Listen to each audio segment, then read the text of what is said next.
자, 여러분, 혹시 이 멘트 기억하십니까? 와우, 어디서 좀 노셨군요.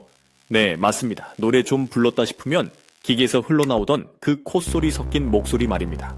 30대 이상이라면 이 소리를 듣는 순간 어두컴컴한 조명 아래 탬버린을 흔들며 목이 터져라 노래를 부르던 그 시절의 냄새가 확 풍겨 올 겁니다. 곰팡이 냄새가 약간 섞인 카펫, 오래된 소파에서 풍기는 담배 냄새, 그리고 마이크에서 나는 특유의 스펀지 냄새까지. 그 모든 게 하나의 추억으로 뭉쳐져 있을 겁니다. 불과 10년 전까지만 해도 대한민국 밤 문화의 끝은 무조건 여기였습니다. 1차에서 삼겹살에 소주 한잔 하고 나면 부장님이 외치죠. 자, 2차 가자, 막내야. 가서 방 잡아놔. 그러면 막내는 헐레벌떡 뛰어가서 가장 큰 방을 예약하고 맥주와 마른 안주를 깔아놓고 대기해야 했습니다. 그것도 모자라 리모컨 배터리가 제대로 작동하는지, 마이크는 몇 개나 있는지, 탬버린은 준비돼 있는지까지 체크해야 했죠. 금요일 저녁이면 빈 방이 없어서 30분 1시간씩 줄을 서서 기다리던 풍경 다들 기억하실 겁니다. 대기실에서 맥주 한 캔씩 따놓고 기다리던 그 시간마저도 일종의 의식처럼 느껴졌습니다. 노래방은 단순한 가게가 아니었습니다. 직장인에게는 업무의 연장이었고, 친구들에게는 우정의 확인 장소였으며, 연인들에게는 데이트 코스의 필수 종착점이었고, 대한민국 회식 문화의 심장이었습니다. 그런데 말입니다. 그 뜨거웠던 노래방들이 지금 소리 소문 없이 사라지고 있습니다. 며칠 전 제가 유흥의 몰락이라는 주제를 다뤘을 때 정말 의외의 댓글들이 쏟아졌습니다. 노래방 가본 게 언제인지 모르겠다. 노래방 값이 너무 비싸서 못 가겠다. 요즘 노래방이 아직도 있어요? 심지어 20대 중반 직장인은 입사하고 5년째인데 회식에서 노래방 간 적이 단 한 번도 없다고 말하더군요. 한때 우리 삶의 일부였던 노래방이 이제는 추억 속의 유물로 전락하고 있는 겁니다. 숫자는 거짓말을 하지 않습니다. 2016년과 비교했을 때 노래방 신규 창업 수는 무려 41%나 급감했습니다. KB금융지주 경영연구소의 보고서를 보면 2011년을 기점으로 전국의 노래방 숫자는 계속 줄어들고 있고 문을 여는 곳보다 닫는 곳이 훨씬 많습니다.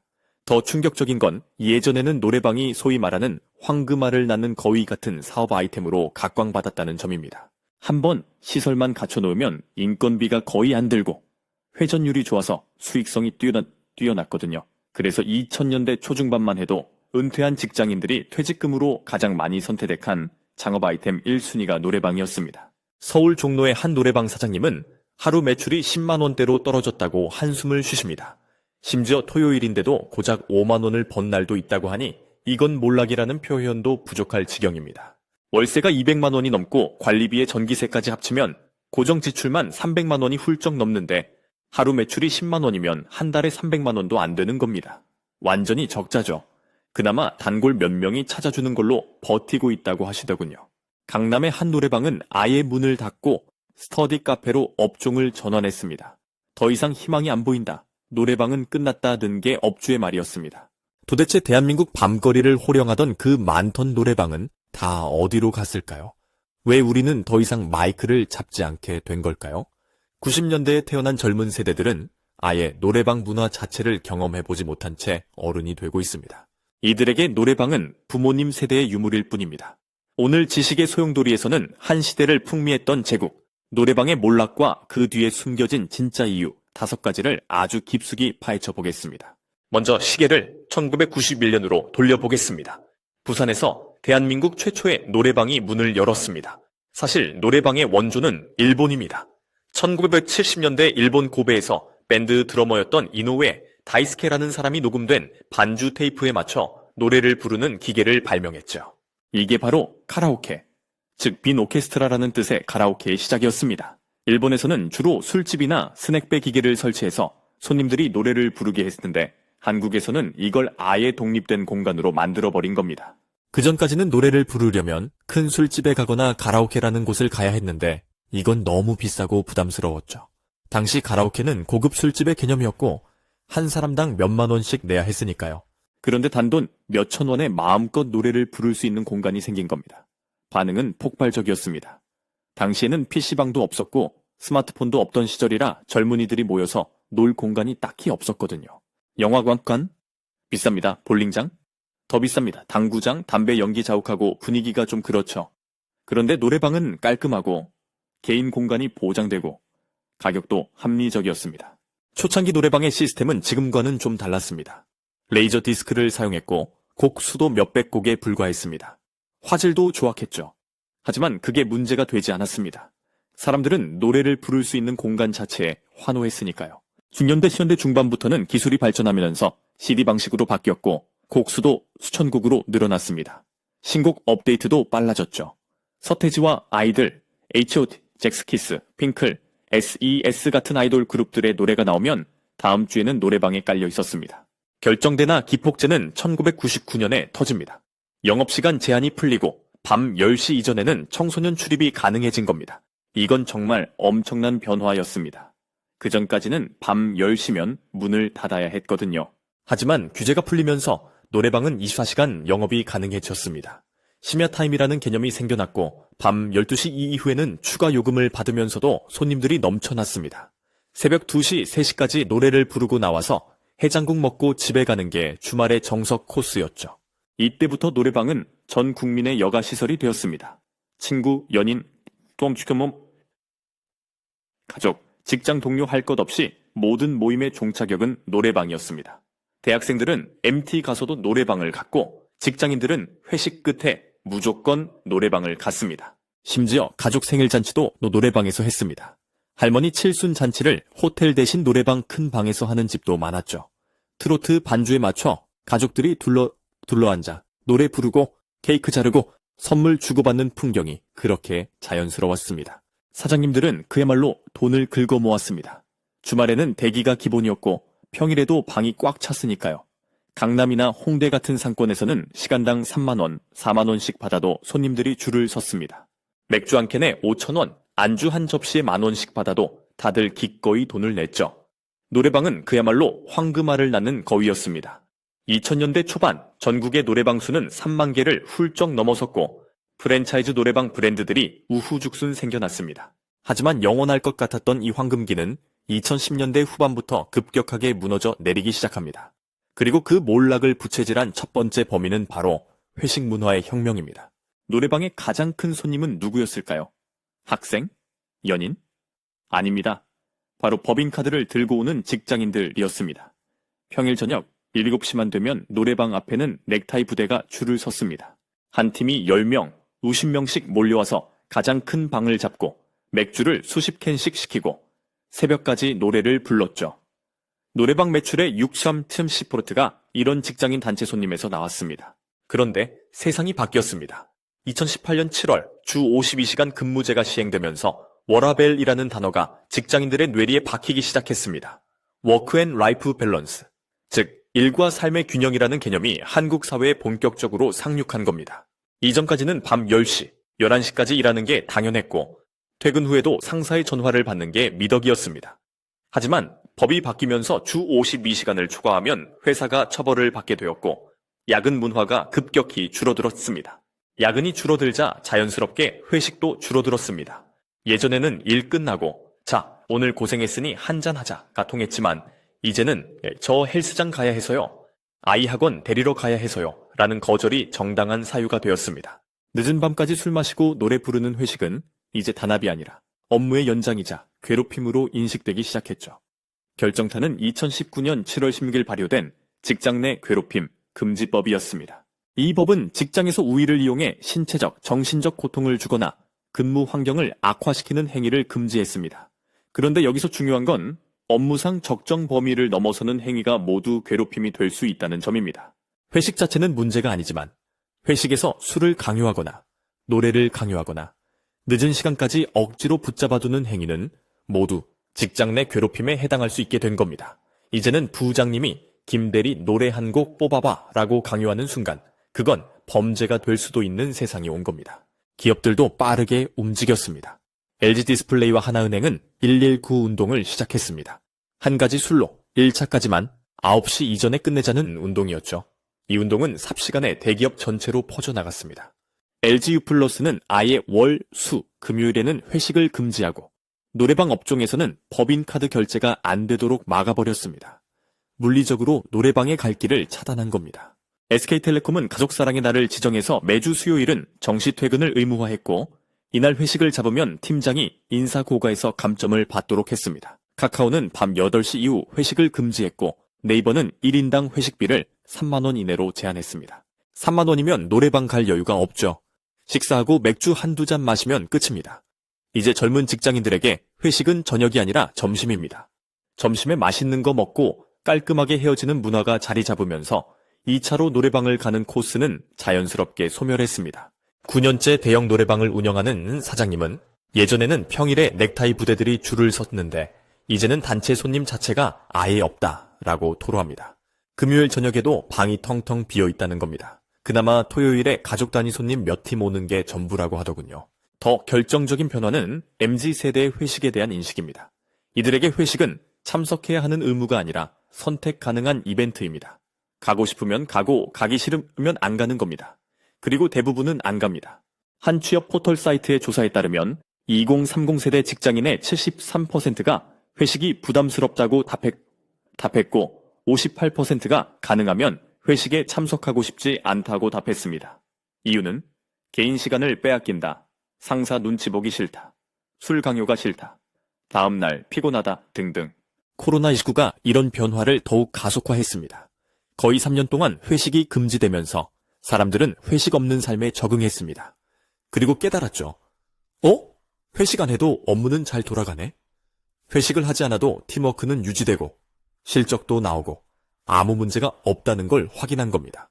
엔데믹 이후에도 회식 문화는 예전으로 돌아가지 않았습니다. 한 번 경험한 자유를 다시 포기할 사람은 없으니까요. 두 번째 원인은 노래방 생태계를 파괴한 강력한 포식자, 바로 코인 노래방의 등장입니다. 기존 노래방은 시스템이 불합리했습니다. 혼자 가든 두 명이 가든 큰 방을 잡아야 하고 기본 2세 3만 원의 시간당 요금을 내야 했으니까요. 잠깐 노래 한두 곡 부르고 싶은데 1시간 값을 다 내야 하니 얼마나 아깝습니까? 게다가 혼자 가면 업주나 알바생의 이상한 눈초리를 받아야 했습니다. 이 틈을 파고든 게 코인 노래방입니다. 500원에 2곡, 1,000원에 4곡, 내가 부른 만큼만 내면 됩니다. 1인 부스 형태라 혼자 가도 눈치 볼 필요가 없죠. 합리적이고 효율적인 걸 좋아하는 젊은 세대, 일명 MZ세대에게 이보다 완벽한 시스템은 없었습니다. 코인 노래방의 혁신은 여기서 그치지 않았습니다.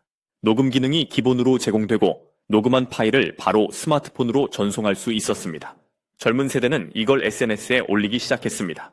인스타그램, 틱톡, 유튜브 쇼츠에 자신이 노래 부르는 영상을 올리는 게 하나의 문화가 되었죠. 입지 전략도 탁월했습니다. 코인 노래방은 대학가, 지하철역 근처, 번화가 골목 등 유동 인구가 많은 곳에 작은 공간만 있으면 어디든 들어섰습니다. 월세 부담이 적으니 수익성도 좋았죠.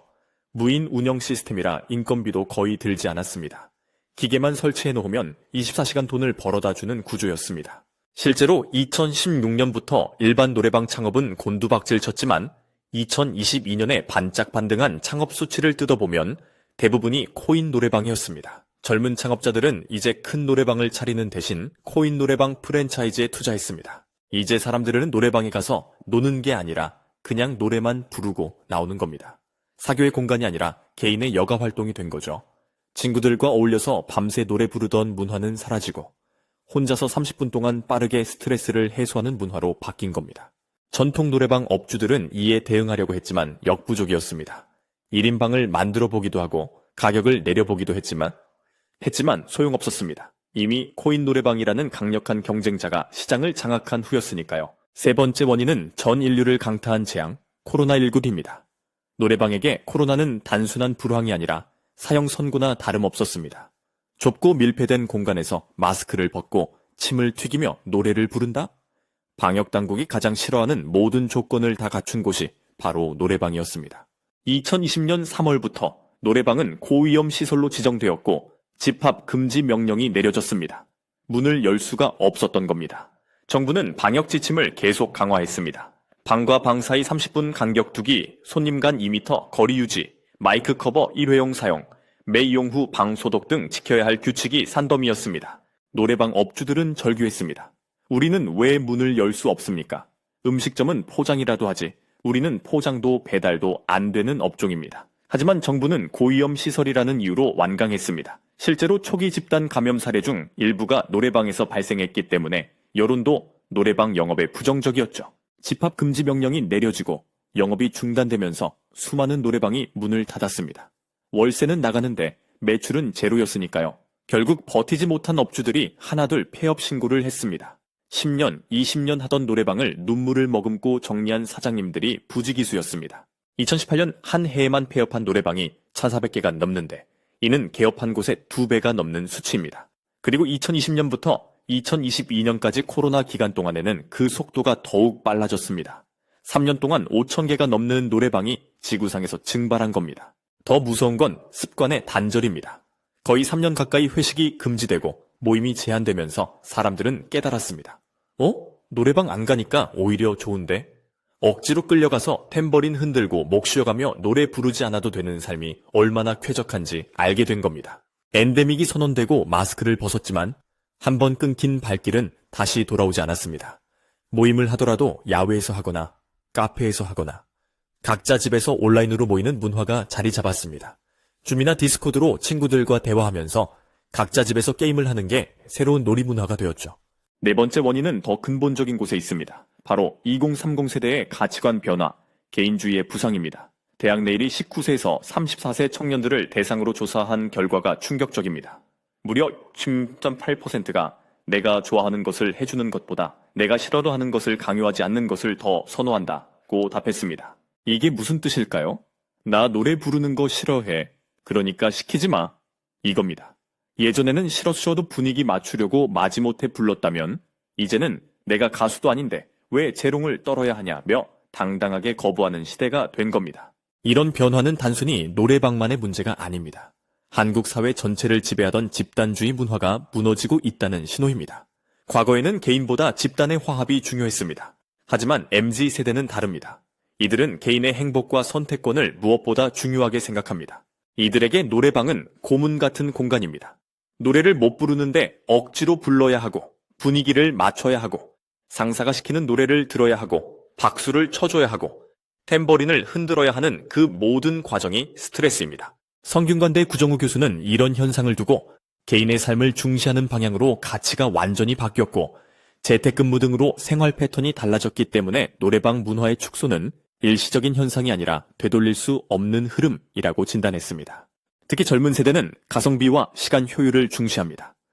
노래방에서 3시간을 보내는 것과 그 시간에 자기 개발을 하거나 취미 활동을 하는 것을 저울질했을 때 후자를 선택하는 겁니다. 또한 SNS 문화의 발달도 한몫했습니다. 예전에는 노래방에서 찍은 사진이나 영상을 SNS에 올리는 게 일종의 유행이었습니다. 하지만 이제는 노래방보다 더 인스타그래머블한 공간들이 너무 많습니다. 예쁜 카페, 감성적인 바, 멋진 레스토랑 등 사진 찍기 좋은 곳이 널렸습니다. 마지막 5번째 원인은 조금 불편하지만 반드시 짚고 넘어가야 할 진실입니다. 바로 변질된 노래방 문화, 불법 도우미의 역설입니다. 여러분, 길을 걷다 보면 간판에 노래방이 아니라 노래바, 노래장이라고 적혀 있거나 글자 받침, 이응을 하트 모양이나 마이크 모양으로 교묘하게 바꾼 간판들을 보신 적 있을 겁니다. 이게 다 이유가 있습니다. 원래 법적으로 노래 연습장은 술을 팔 수도 없고 도우미를 부를 수도 없습니다. 반면 유흥주점은 술과 도우미가 모두 합법입니다. 하지만 세금 부담이 크고 손님들이 꺼려하기 때문에 많은 업소들이 겉으로는 노래 연습장인 척 간판을 달고 불법 영업을 하는 겁니다. 이런 불법 영업은 이미 2000년대 초반부터 시작되었습니다. 경찰도 알고 구청도 알고 동네 사람들도 다 아는데 그냥 묵인되는 분위기였습니다. 가격도 만만치 않습니다. 남자 2명이 도우미를 부르고 맥주 좀 마시면 2시간에 50만 원이 훌쩍 넘어갑니다. 문제는 이런 퇴폐적인 문화가 노래방이라는 단어 자체를 오염시켰다는 점입니다. 순수하게 노래를 부르고 싶어 하는 사람들에게 노래방 가자라는 말은 이제 거기 도움이 나오는 데 아니야? 라는 의심을 사게 만듭니다. 특히 여성 고객들이나 가족 단위 손님들이 노래방을 기피하게 만드는 결정적인 원인이 된 겁니다. 파출소 옆에서도 버젓이 도우미 차량이 오가는 현실은 이 산업이 얼마나 기형적으로 버티고 있었는지를 보여주는 씁쓸한 단면입니다. 이런 이중 구조는 결국 건전한 노래방 문화를 파괴했습니다. 정상적으로 운영하는 노래방은 수익을 내기 어려워 하나둘 문을 닫았고 불법 도우미로 버티는 업소들만 살아남았습니다. 그러다 보니 노래방 전체가 부정적인 이미지를 갖게 된 겁니다. 젊은 세대들은 이런 곳을 꼰대들이나 가는 퇴폐 업소로 인식하게 되었고 자연스럽게 발길을 끊었습니다. 자, 그렇다면 노래방의 미래는 어떻게 될까요? 안타깝지만 전망은 매우 어둡습니다. 이제 사람들은 노래방을 가지 않습니다. 칼퇴근 후 헬스장을 가거나 집에서 넷플릭스를 봅니다. 노래가 부르고 싶으면 코인 노래방에 가거나 집에서 스마트폰 노래방 앱을 켜고 부릅니다. 집에서 블루투스 마이크 하나만 있으면 완벽한 노래방 환경이 만들어집니다. 요즘 유행하는 무선 마이크는 5만 원 정도면 살 수 있고 음질도 준수하고 에코 효과까지 줍니다. 이걸 스마트폰이나 TV에 연결하면 거실이 노래방으로 변합니다. 젊은 세대의 여가 활동도 완전히 바뀌었습니다. 클라이밍짐, 방탈출 카페, 보드게임 카페, VR 체험관 등 선택지가 무궁무진합니다. 이런 곳들은 노래방보다 훨씬 인스타그램어블하고 재미있고 새롭습니다. 물론 살아남기 위해 몸부림치는 곳들도 있습니다. 최고급 음향시설로 무장한 프리미엄 노래방, 애니메이션이나 트로트만 전문으로 하는 테마 노래방, 보드게임과 파티룸을 결합한 복합 문화 공간으로 변신을 꾀하고 있습니다. 홍대에는 애니송 노래방이 생겼습니다. 벽면은 온통 일본 애니메이션 포스터로 도배되어 있고 곡 목록도 애니메이션 주제가 위주입니다. 신촌에는 트로트 노래방이 있는데 중장년층을 타깃으로 화려한 무대 조명까지 갖췄습니다. 일부 노래방은 아예 파티룸으로 컨셉을 바꿨습니다. 노래만 부르는 게 아니라 생일 파티, 동창회, 소규모 모임을 할 수 있는 공간으로 변신한 겁니다. 빔, 프로젝터, 보드게임, 간단한 요리 시설까지 갖추고 있죠. 하지만 이런 곳들은 극소수일 뿐입니다. 업계 전문가들은 향후 5년 안에 전통적인 형태의 노래방은 거의 사라질 것으로 전망합니다. 남는 건 코인 노래방과 일부 프리미엄 노래방뿐일 거라고 합니다. 중간지대가 사라지는 겁니다. 어디서 좀 노셨군요. 기계적인 멘트와 함께 점수가 나오면 다 같이 손뼉치고 웃던 그 시절. 친구들과 어깨 동무하고 목이 터져라 응급실이나 소주 한 잔을 부르던 그 낭만은 이제 다시 오지 않을지도 모릅니다. 노래방의 몰락은 단순히 자영업자들의 위기가 아닙니다. 그것은 한국 사회를 지탱하던 거대한 축, 집단주의 문화가 해체되고 있다는 가장 강력한 신호입니다. 우리는 이제 싫은 사람과 억지로 어울리지 않아도 되는 자유를 얻었습니다. 하지만 그 대가로 서로의 넥타이를 머리에 메어주며 망가지고 서툰 노래 실력을 비웃으며 하나가 되던 그 끈끈한 어쩌면 조금은 질척거렸던 정 또한 잃어버린 것은 아닐까요? 부장님이 신나게 댄스를 추는 모습을 보며 친근감을 느끼고 과묵하던 동료가 의외로 노래를 잘 불러서 놀라고 평소 차갑던 선배가 취해서 진심을 털어놓던 그 순간들, 그런 순간들이 쌓여서 팀워크가 되고 동료애가 되었던 겁니다. 물론 그게 전부 좋았다는 건 아닙니다. 강압적인 회식 문화의 부작용도 많았으니까요. 하지만 그런 부작용들을 제거하는 과정에서 긍정적인 면까지 모두 사라져버린 건 아닌가 하는 생각이 듭니다. 물과 함께 아이까지 버린 격이랄까요. 혼자 코인 노래방 부스에 앉아 완벽한 음질로 노래를 부르는 지금의 청춘들이 훗날 우리처럼 그때 참 시끄럽고 정신없었지만 재미있었지 라고 추억할 무언가를 가질 수 있을지 문득 궁금해집니다. 효율적이고 합리적인 세상은 분명 더 나은 세상입니다. 하지만 그 세상이 과연 더 따뜻한 세상인지는 모르겠습니다. 오늘 이야기는 여기까지입니다. 여러분의 마지막 노래방은 언제였나요? 그리고 지금의 변화된 회식 문화에 대해 어떻게 생각하시나요? 댓글로 여러분의 솔직한 이야기를 들려주세요. 구독과 좋아요는 더 깊이 있는 영상을 만드는 큰 힘이 됩니다. 감사합니다.